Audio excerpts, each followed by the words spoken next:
जय मां षोडशी त्रिपुर सुंदरी, जे लाल कमल पर विराजे उजियारी, जे त्रिकोण में ज्योति रूप प्रभा, चार शंकर भी जिनके चरण चढ़ा, पिन कामक लाकूट की अधिष्ठात्री,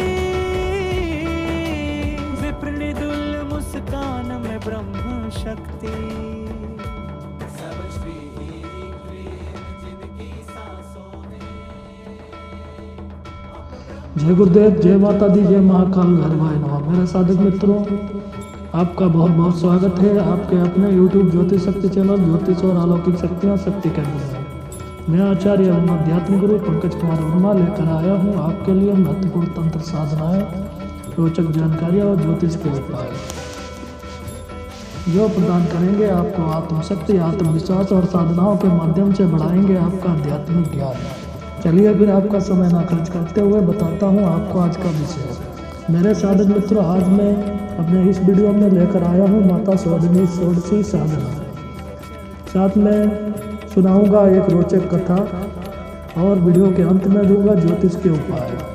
तो मेरे साधक मित्रों, वीडियो को लाइक शेयर सब्सक्राइब करना बिल्कुल ना भूलें। पूरी जानकारी पाने के लिए वीडियो को अंत तक देखें, स्किप बिल्कुल ना करें। माता षोडशी का परिचय।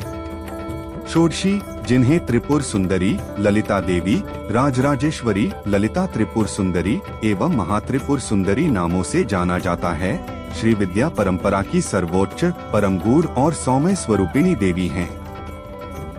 10 महाविद्याओं में वे तीसरे स्थान पर स्थित हैं और इन्हें षोडशी इसलिए कहा जाता है क्योंकि इनका मूल मंत्र 16 अक्षरों वाला है तथा देवी स्वयं 16 कलाओं से पूर्ण, नवयौवना और पूर्ण सौंदर्य की अधिष्ठात्री मानी जाती हैं। देवी षोडशी का स्वरूप। त्रिकूट त्रिपुरा मंडल की अधिष्ठात्री, मन, बुद्धि और चित्त पर शासन। श्री विद्या रहस्य, कौल और समाया मार्ग की मूल देवी। चंद्रमा सी कोमल लाल कमल पर आसीन, 4 बाहुओं में। पाश, अंकुश, धनुष, बाण ये हुए। उनका सौंदर्य ब्रह्मांडीय है, ललित्यमयी, सौंदर्यमयी और अनंत करुणामयी। नाम का अर्थ षोडशी क्यों? देवी के 16 रूप, 16 कलाएं, 16 विद्याएं और 16 सिद्धियां सब एक ही स्वरूप में छिपी हैं। साथ ही देवी का मूल महामंत्र षोडशाक्षरी है। श्री विद्या षोडशी कौल मार्ग की परम देवी है। देवी का स्वरूपात्मक रहस्य।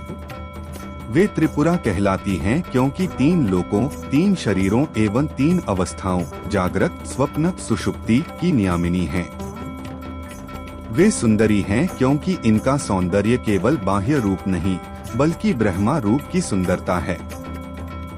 वे ललिता हैं क्योंकि संपूर्ण ब्रह्मांड को सहज, खेल भाव, लीला से संचालित करती हैं। शक्ति और काम शक्तियों की अधिष्ठात्री। देवी षोडशी काम, इच्छा, संवेदना, प्रेम, आकर्षण, शांति और सौंदर्य की मूल शक्ति हैं। त्रिपुर सुंदरी को कामेश्वरी भी कहा जाता है क्योंकि वे कामदेव से भी श्रेष्ठ काम शक्ति की मूल देवी हैं। शास्त्रीय प्रमाण। ललिता सहस्रनाम देवी के 1000 रहस्यमय नाम। त्रिपुर रहस्य श्री विद्या का मूल ज्ञान। तंत्रराज, ललिता त्रिशती, भुवनेश्वरी यामल आदि में देवी का विस्तार। देवी षोडशी की कृपा से प्राप्त होने वाले फल। मानसिक शांति, सौभाग्य वृद्धि, आकर्षण, व्यक्तित्व तेज और ओज, वाणी सिद्धि, ज्ञान, बुद्धि और अत्यंत तीव्र स्मरण शक्ति, आंतरिक जागरण, आध्यात्मिक उन्नति, गृह परिवार में सौहार्द, समस्त ग्रह दोष और बाधाओं का शमन, कार्य सिद्धि, लक्ष्मी, संपत्ति, समृद्धि। षोडशी सिद्धि को जीवन का परम सौभाग्य माना जाता है। षोडशी की स्वभावगत विशेषता। अन्य महाविद्याओं की तुलना में माता षोडशी का स्वरूप सौम्य, कोमल, कृपालु और मंगलकारी है। वे अनुग्रह से ही प्रसन्न होती हैं, कठोर तप की अपेक्षा भक्ति, प्रेम और मन की पवित्रता को महत्व देती हैं। षोडशी का चक्र, सत्य साधक और दुष्ट तांत्रिक की कथा। एक दीर्घ, रहस्यमय, आध्यात्मिक और तांत्रिक महागाथा। एक प्राचीन अभिशाप की आहट। पौराणिक हिमगिरी पर्वतों के बीच एक गांव था, नागमठ, जिसकी प्राचीन पहचान तंत्र साधना से जुड़ी थी। हजारों वर्षों से यहाँ एक गुप्त धारा बहती थी, एक ऐसी शक्ति जो साधकों को दिव्यता देती थी, पर दुष्टों को विनाश। नागमठ के मध्य एक पुराने मंदिर का अवशेष था, जिसे लोग षोडशी पीठम कहते थे। लोग मानते थे कि यहाँ स्वयं ललिता त्रिपुर सुंदरी का प्राचीन चक्र प्रतिष्ठित है, ऐसा चक्र जिसे देखने मात्र से मन का अंधकार मिट जाता, लेकिन यदि कोई अपवित्र भाव से निकट जाए तो उसकी आत्मा भीषण अंधकार में डूब जाती।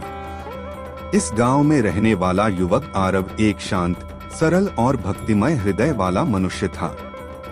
बचपन से ही उसे देवी षोडशी के प्रति आकर्षण था। उसकी दादी उसे रात में देवी की कथाएं सुनाती। बेटा, षोडशी माँ सौम्य भी हैं और प्रचंड भी। जो हृदय शुद्ध रखे उसे वे चक्र के भीतर छुपे ज्ञान दिव्य तेज का वरदान देती हैं। पर जो छल, घृणा या लोभ से निकट आए, उसका अंत भी उसी चक्र में छिपा है। आरव इन कथाओं को मन में संजोता और अपने भीतर एक अज्ञात पुकार महसूस करता, एक दिन तुम माँ का चक्र पाओगे। उसी गांव में एक और व्यक्ति था, काल भैरवी दुष्ट तांत्रिक भैरोपा। भैरोपा काला तंत्र करता था और तंत्र की शक्ति का उपयोग केवल लोभ, स्वार्थ और शत्रु नाश के लिए करना चाहता था। उसकी एक ही इच्छा थी, षोडशी चक्र मुझे मिल जाए तो मैं देवताओं को भी झुका दूंगा।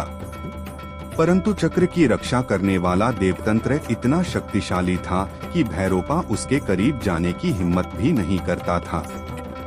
दो, नियति का संकेत, साधक का जागरण। एक रात आरव को स्वप्न हुआ।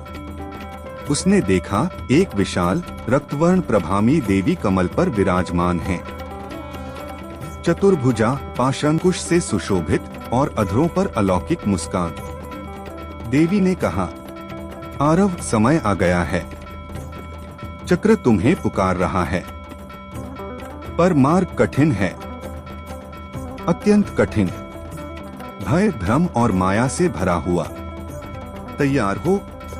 आरव ने सिर झुका दिया और सपना समाप्त हो गया। अगली सुबह वह मंदिर के अवशेष में गया। वहां एक वृद्ध साधक मिला, सिद्ध अघोरनंद बाबा। बाबा ने आरव को देखते ही मुस्कुरा दिया। स्वप्न देखा होगा, है ना? आरव स्तब्ध। उसने कुछ नहीं बताया था। बाबा बोले, षोडशी की कृपा बिना किसी पर स्वयं स्वप्न में नहीं उतरती। अब यात्रा शुरू हो चुकी है। 3, दुष्ट तांत्रिक का जागना। उधर भैरोपा ने भी एक संकेत महसूस किया। जिस रात आरव को सपना आया, उसी रात भैरोपा मंत्र जप कर रहा था कि उसकी अग्नि अचानक काली नीली हो गई। काली धुआंधार लपटों में से एक आवाज आई, तुम्हारा समय शुरू हो गया है। षोडशी चक्र की खोज होने वाली है। पर ध्यान रहे, यदि सच्चा साधक उसे पा गया तो तुम्हारी तंत्र सत्ता समाप्त हो जाएगी। भैरोपा ने घातक हंसी हंसी। मुझे रोक पाएगा कौन? मैं स्वयं काल भैरव का प्रिय हूँ। पर उसे नहीं पता था कि षोडशी के चक्र को पाने के लिए केवल शक्ति नहीं, शुद्ध हृदय, त्याग और दिव्य दृष्टि चाहिए। 4, षोडशी पीठम का प्रथम द्वार, मन का वन। अघोरनंद बाबा आरव को लेकर पहाड़ों की ओर चले। वहां एक प्राचीन द्वार था, मिट्टी, पत्थर और लताओं से ढका हुआ, पर उसके आसपास हवा में अजीब ऊर्जा थी। बाबा ने कहा, यह पहला द्वार है। इसे पार करने के लिए मन को निर्विकार होना चाहिए। हर साधक यहाँ अपने सबसे बड़े डर से मिलता है। आरव ने आंखें बंद की, जैसे बाबा ने कहा था। अचानक उसके सामने अंधकार छा गया और एक बड़ा वन दिखाई दिया। वन में अजीब आवाजें, छायाएं, हलचल, सब कुछ डरावना था। उसी समय पेड़ों के बीच से एक विशाल, काला, भयंकर, भीषण पुरुष निकला। उसकी आंखें लाल, दांत नुकीले, शरीर जला हुआ जैसा। वह आरव की ओर बढ़ा और गरजा, तू कौन है? देवी के पास क्यों जा रहा है? तू योग्य नहीं।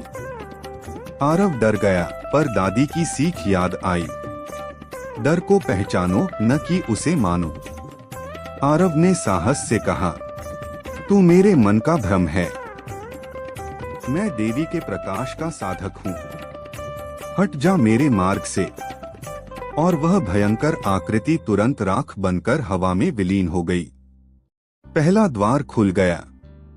5 भैरोपा की विफलता। उसी समय भैरोपा भी उसी द्वार पर पहुंचा। उसने मंत्र पढ़ने शुरू किए, शक्ति बुलाने की कोशिश की और आत्मिक बल प्रयोग किया, परंतु उसके सामने उसके ही रूप का दूसरा तांत्रिक प्रकट हुआ। काला, शक्तिशाली, परंतु उससे भी अधिक दुष्ट। उसने कहा, तुम्हारा सबसे बड़ा शत्रु तुम स्वयं हो। भैरोपा घबरा गया। उसने मंत्र फेंका, विफल। फिर दूसरा मंत्र, विफल।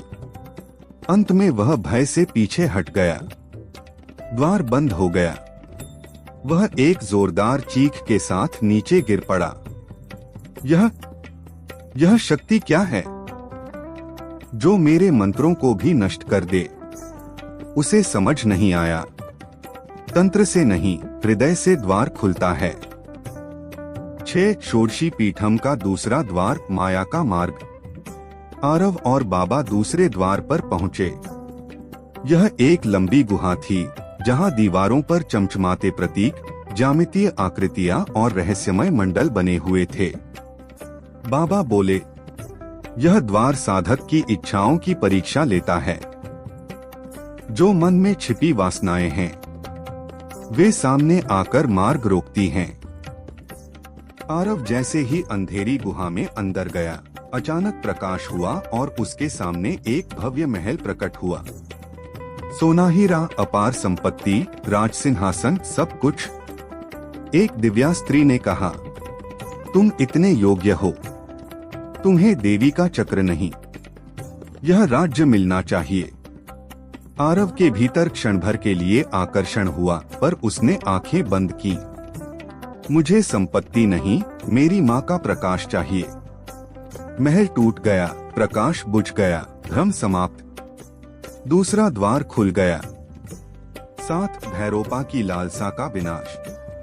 भैरोपा ने भी इस द्वार में प्रवेश किया।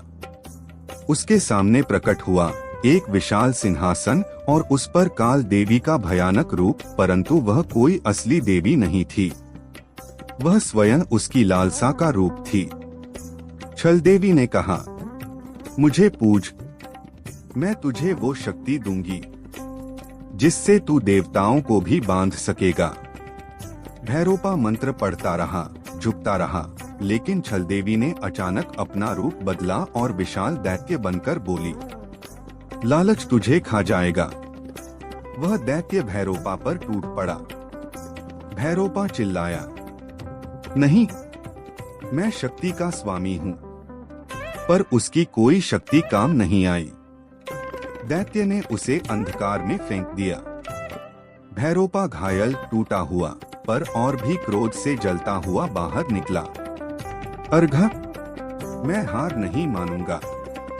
आरव को मारकर ही चक्र पाऊंगा।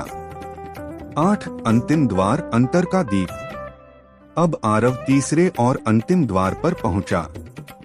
वहां सिर्फ एक छोटी दीपशिखा जल रही थी। बाबा ने कहा, यह सबसे कठिन द्वार है। यहाँ साधक को अपने वास्तविक स्वरूप से सामना होता है। आरव दीपक के सामने बैठ गया। लंबा मौन। धीरे धीरे दीपक की लौ बड़ी होने लगी।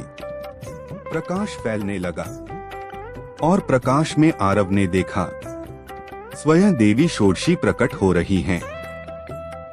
कमल पर विराजमान लाल प्रभा से दीप्तिमान, चार भुजाएं, कोमल मुस्कान और अनंत करुणा का आभा मंडल।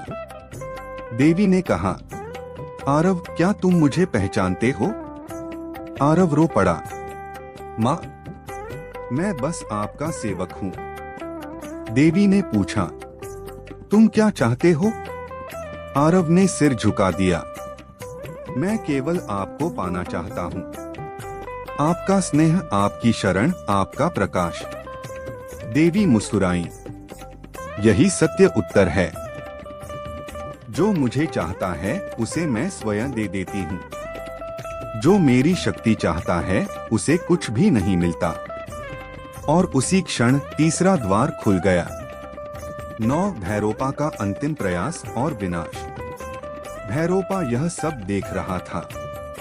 वह पागल हो चुका था। आंखें रक्तिम, शरीर घायल, पर भीतर दुष्ट आग और भी भड़क रही थी।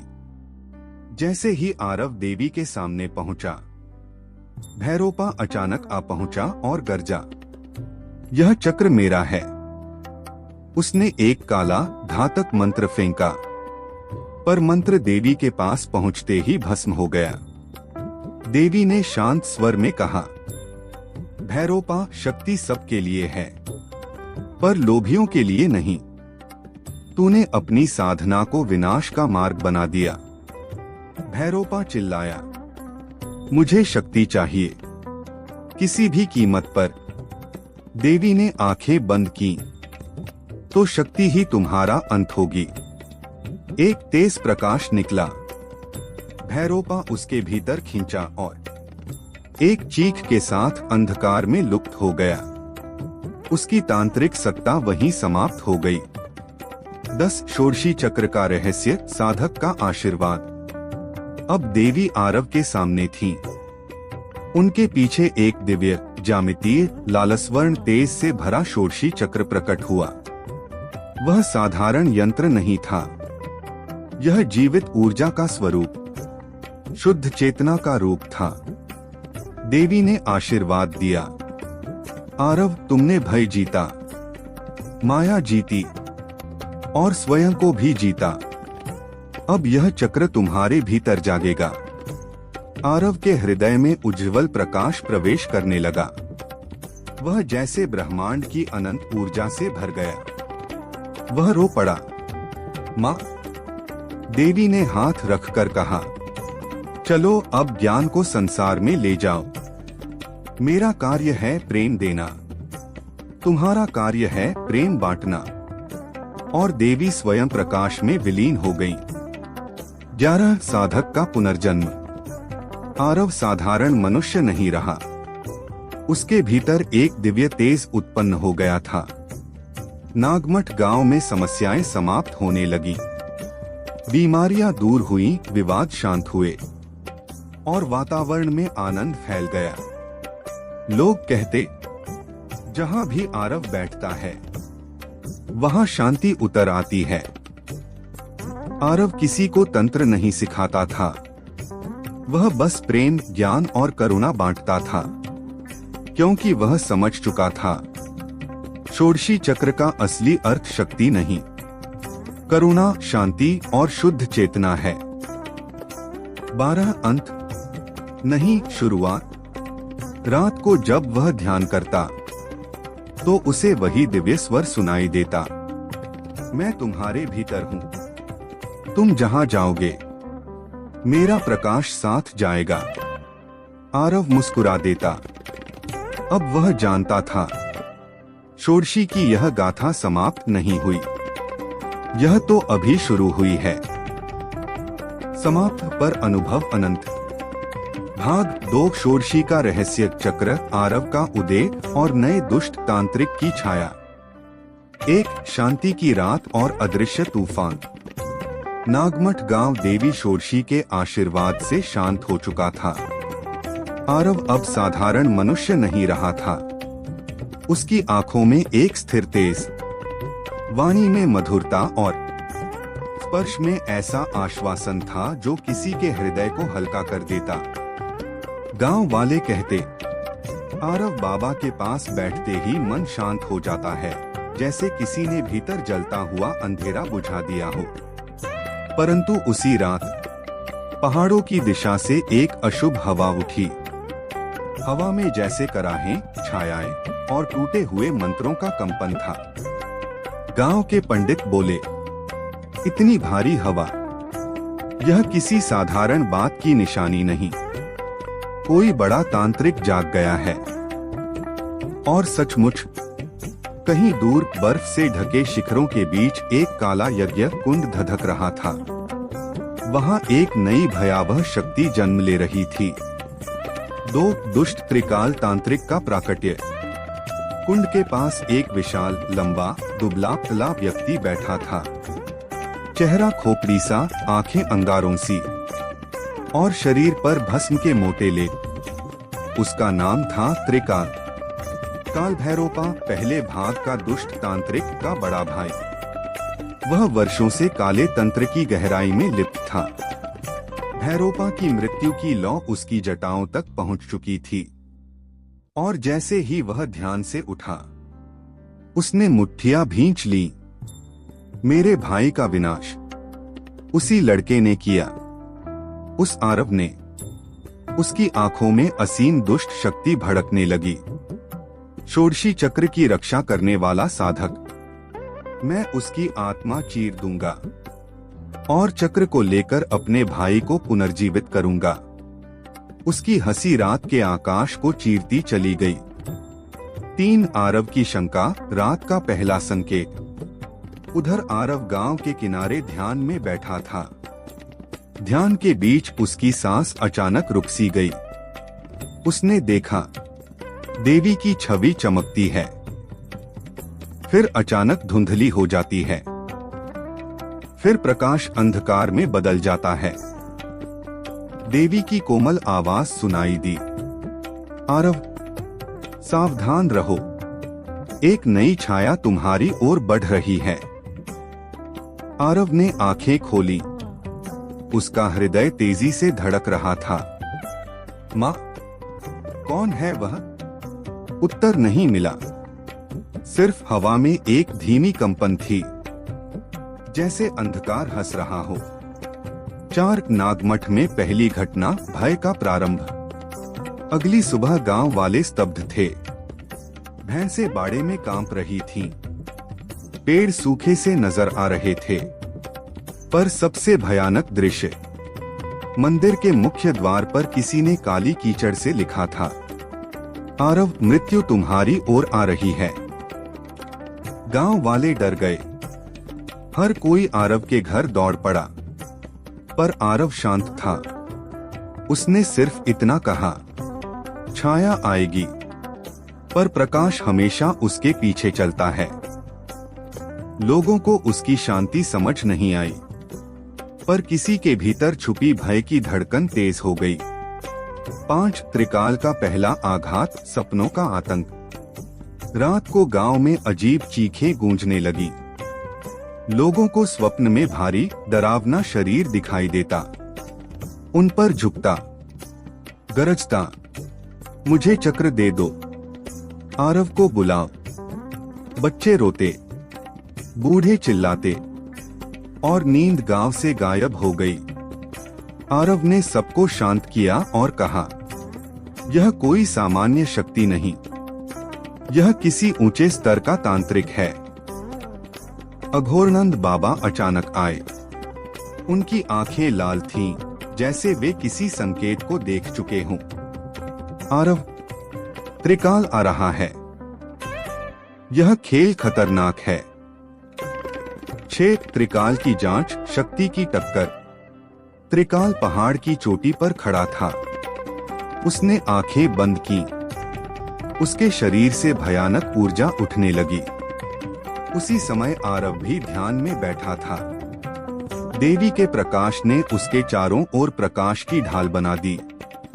त्रिकाल बोला, चलो देखते हैं इस छोटे साधक में कितनी शक्ति है।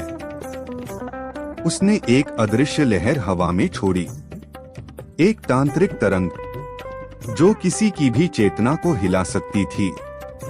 यह तरंग नागमठ की ओर बढ़ी, सीधी आरव के सिर में जा घुसी।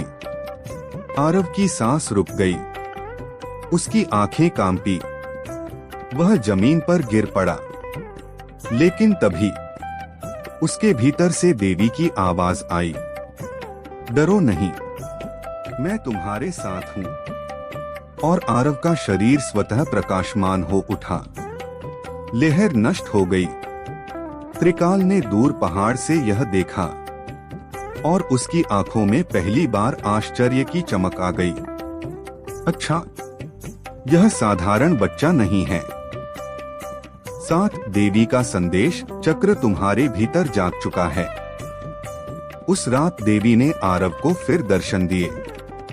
उनका स्वर गंभीर था। आरव, त्रिकाल तंत्र का खतरनाक दैत्य है।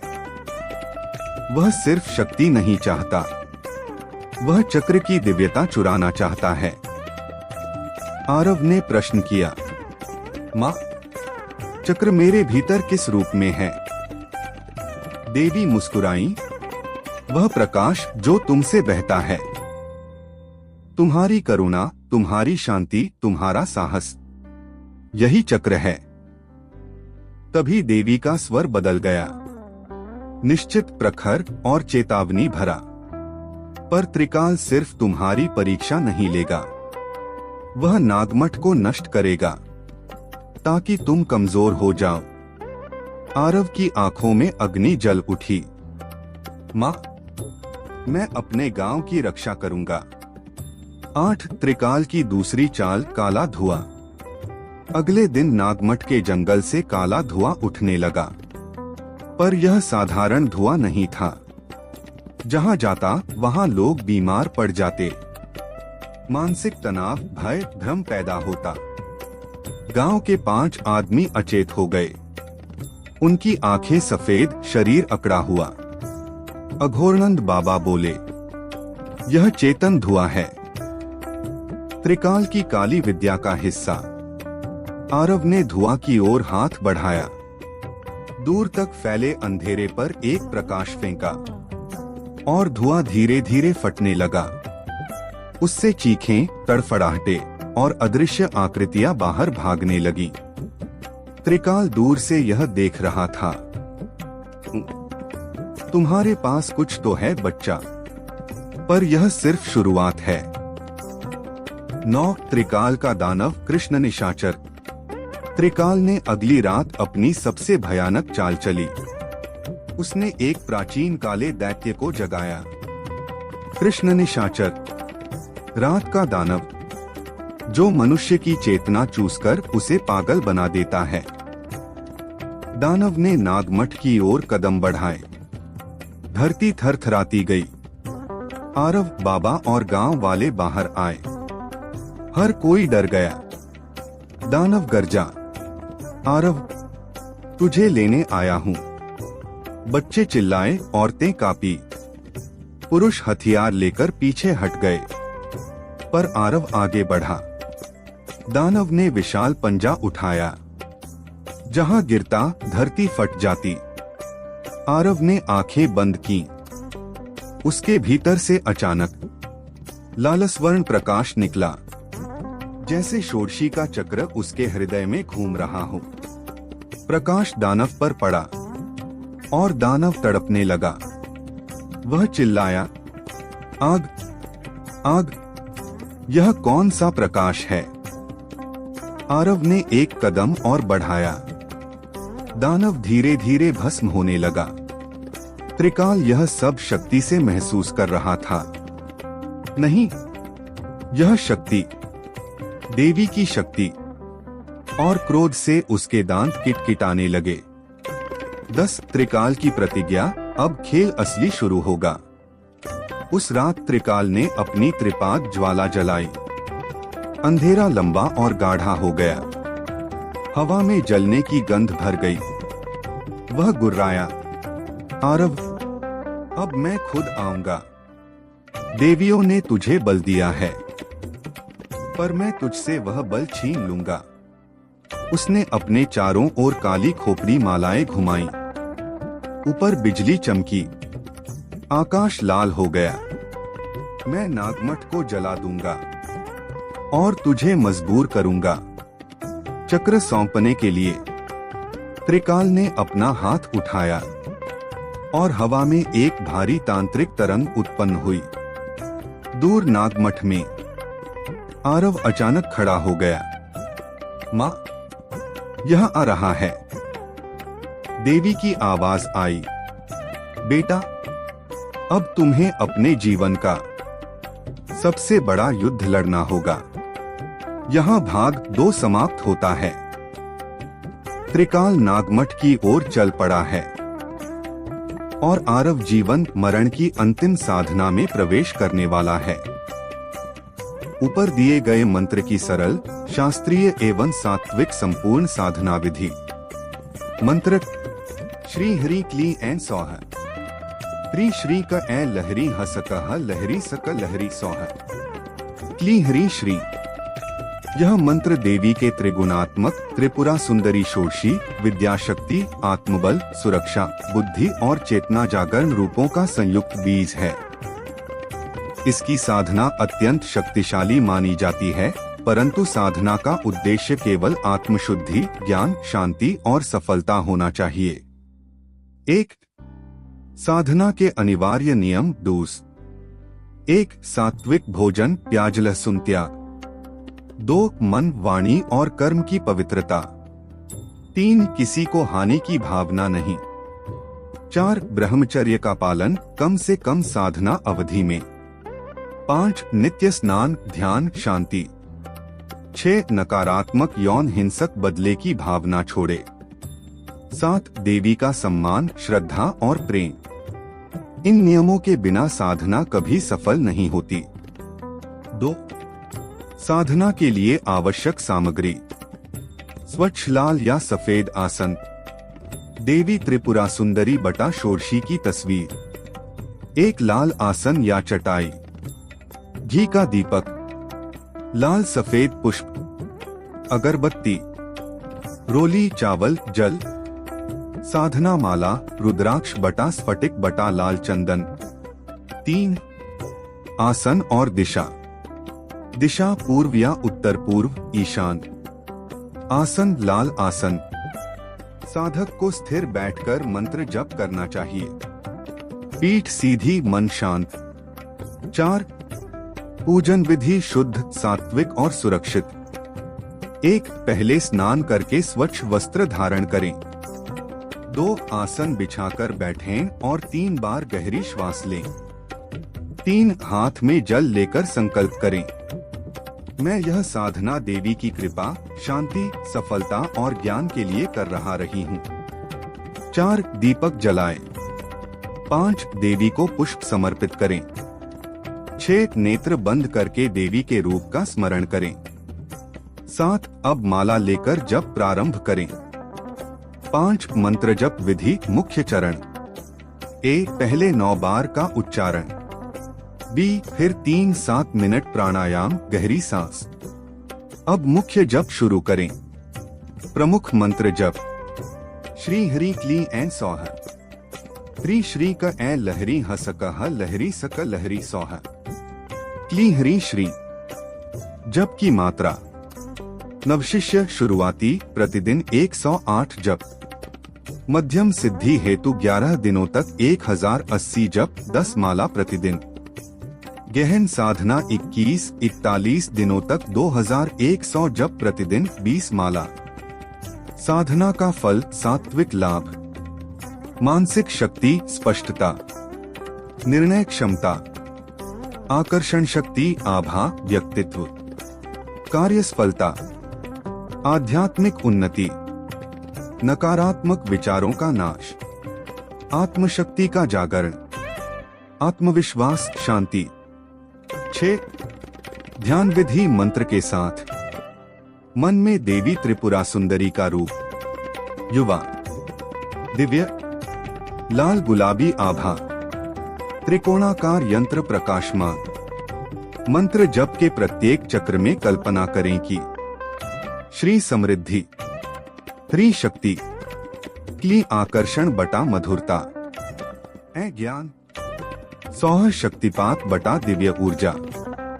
ये पांचों ऊर्जा आपके चारों ओर एक दिव्य सुरक्षा वृत्त बना रही हैं। 7 पूरी साधना का सुरक्षित क्रम दैनिक।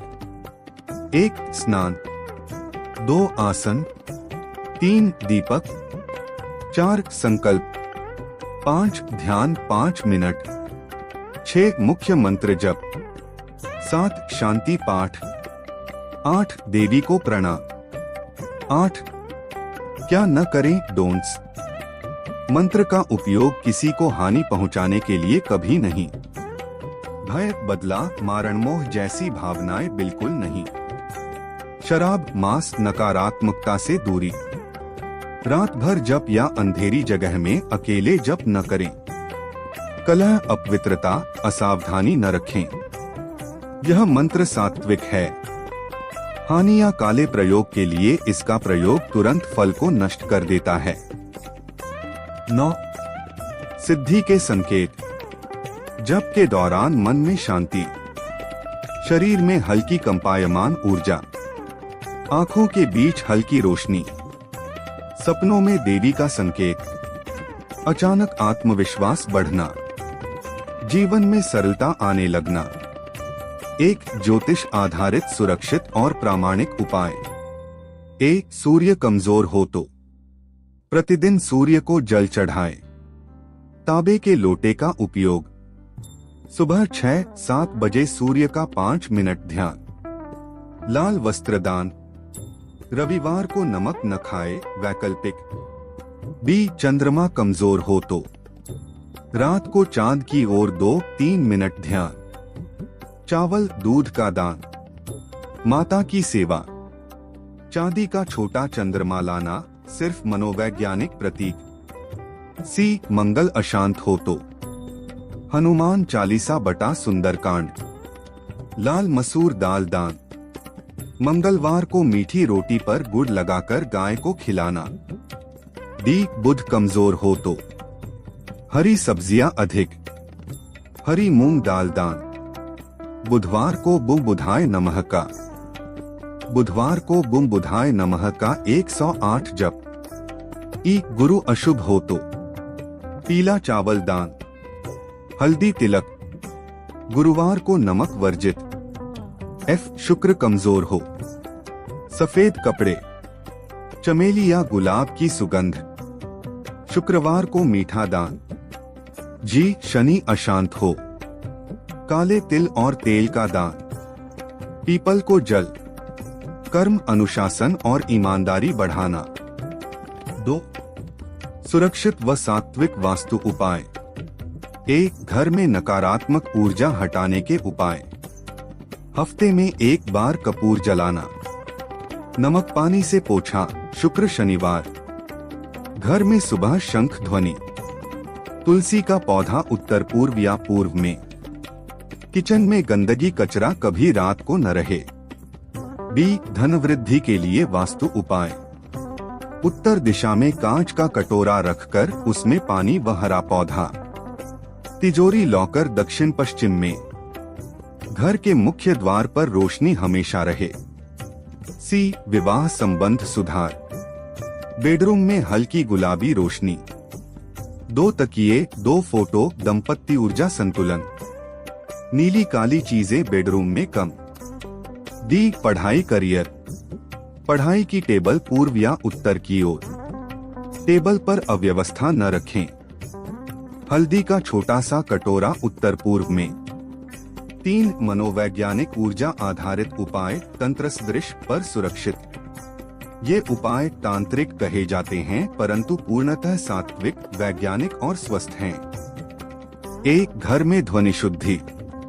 शंख, घंटी, मंत्र संगीत, ओम ध्वनि। ध्वनि तरंगे घर की स्थिर ऊर्जा को हल्का करती हैं। बी धूप शुद्धि। लोबान, गुग्गुल, कपूर। नकारात्मक गंध, बैक्टीरिया और भारी ऊर्जा हटती है। सी दीपोपचार। घी का दीपक उत्तर पूर्व में। शाम के समय 10-15 मिनट। यह मानसिक शांति और फोकस बढ़ाता है। डी पानी ऊर्जा। एक गिलास साफ पानी को सूर्य के सामने 1-2 मिनट रखकर पीना। सूर्य प्रकाश से यह चार्ज माना जाता है। वैज्ञानिक रूप से एनर्जाइजिंग साइकोलॉजिकल इफेक्ट। ई बीज मंत्र जप। ह्री नमः, ऐ नमः, श्री नमः। ये सुरक्षित, सात्विक और ऊर्जा उत्सर्जक माने जाते हैं। 4 सुरक्षित तांत्रिक कट बटा नकारात्मकता से बचाव के उपाय। ये केवल मानसिक सुरक्षा और आत्मविश्वास बढ़ाने के लिए हैं। 1 नमक सिंक्रोनाइजेशन। शनिवार को स्नान के बाद 1 मुट्ठी सादा नमक लेकर नालियों में बहा दें। मन में कहें, जो नेगेटिविटी है वह दूर हो। बी काली सरसों। शनिवार की शाम 7-8 बजे थोड़ी काली सरसों हाथ में लेकर बाहर फेंक दें। पूरा उद्देश्य मेंटल रिलीज। सी लौंग कपूर धूप। सोम गुरु शनिवार रात में 5 मिनट धूप।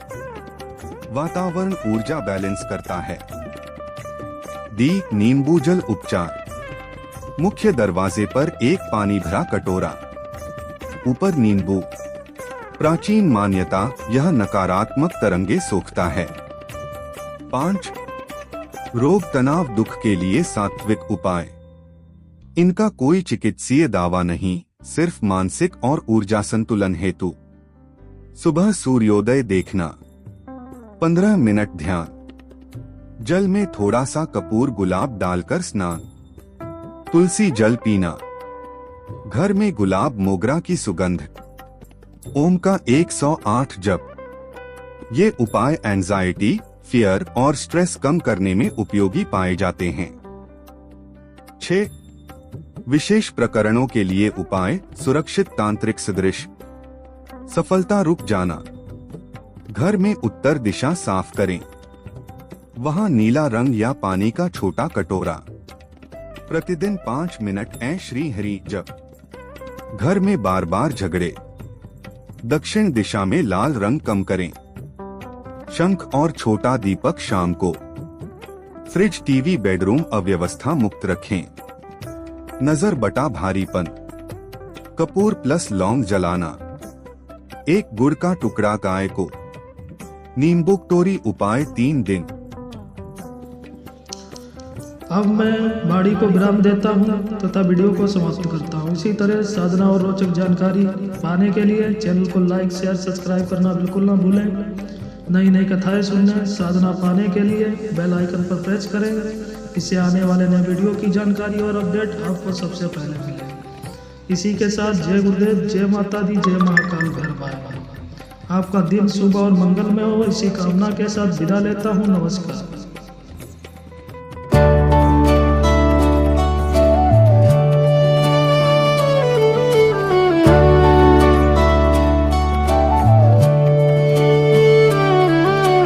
वंजय मां षोडशी त्रिपुर सुंदरी, जे लाल कमल पर विराजे उजियारी।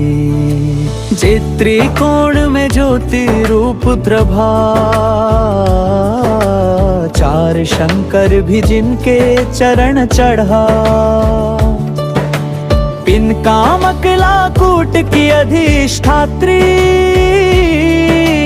विप्र निदुल मुस्कान में ब्रह्म शक्ति। सब श्री क्लीम जिनकी सांसों में, अप ब्रह्मांड नाचे उन तरंगों में। या तुमादि विद्या तुम पराशक्ति, नस्त्रिपुरा सुंदरी अनंत भक्ति। या तांत्रिक जन जिनको हृदय में धारे, वाह साधक का मन सदा तुम्हें पुकारे। तेरा श्री चक्र में जब दीप जले, साबा मातेश्वरी के चरण हिले। प्रत्येक बिंदु प्रत्येक रेखा, के स्वरूप का सूक्ष्म लेखा। संभालाल प्रकाश में दिव्य छटा, मभमातेश्वरी का अंबर खिला। तंतु जप करते अंग्री कलीम सा, विष जागे भीतर छिपा सुरदा। साधना पथ में जब भय आए, वाहे माँ षोडशी स्वयं संभाले। तीर मंत्रों की ध्वनि जब गूंज उठे,